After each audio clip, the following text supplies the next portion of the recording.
Agriculture Society was founded in 1953 in Hyderabad, and in the 1970s it was converted into a society under the Register of Cooperative Act.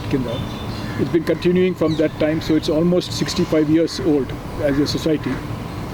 The purpose of the society was to have all kinds of advice, supplies for agriculture, horticulture, home gardens, and etc. etc.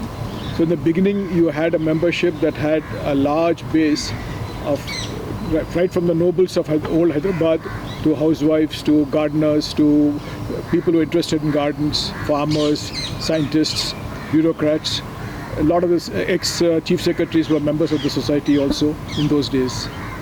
The society had basically activities in 4 different verticals. The first one was basically services for the housewives by giving them training as far as goes in ikebana, bonsai, vegetable carving, those things there, making jellies and jams, preservations, pickles. This was a kind of one complete activity for the housewives to continue.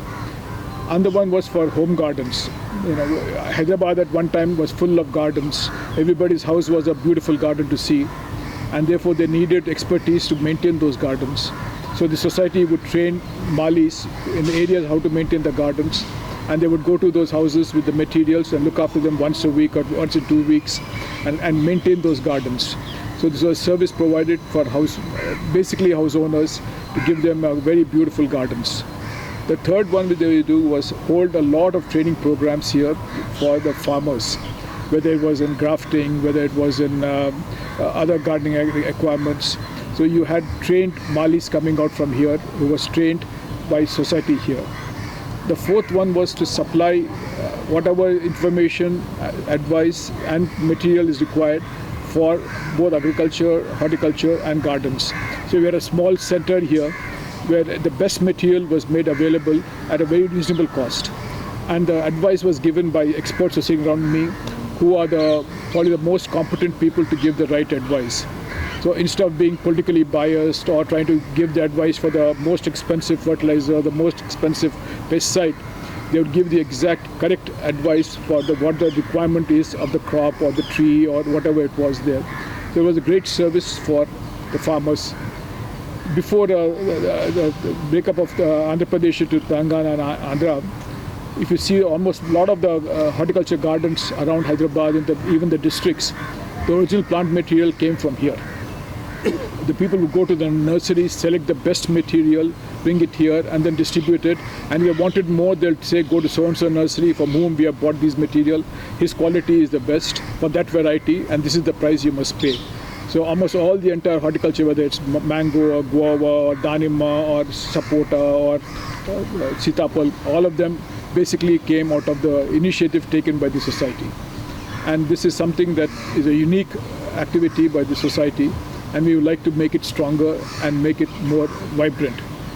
But just as a background, the society owes its origin to the ideas of the British in London in the 1800s. They set up what is called the Kew Gardens in the middle of London, huge, I think a few hundred acres of gardens in which they bought plant material from all over the world, of the old British Empire, and they multiplied them in the greenhouses in Kew and took them to other parts of the British colonies. So whether it's rubber or whether it's coffee or cocoa or wherever, they were transmitted from the original source via Kew Gardens to where they're growing now. So whether it's rubber in Southeast Asia or whether it's cocoa in Africa, wherever it is, they didn't belong there. They came through Kew Gardens, the British brought it there. So the British wanted to do the similar to Kew Gardens in India, and they set up the first one in Calcutta somewhere in the late 1800s, then in Bangalore, Chennai, Pune.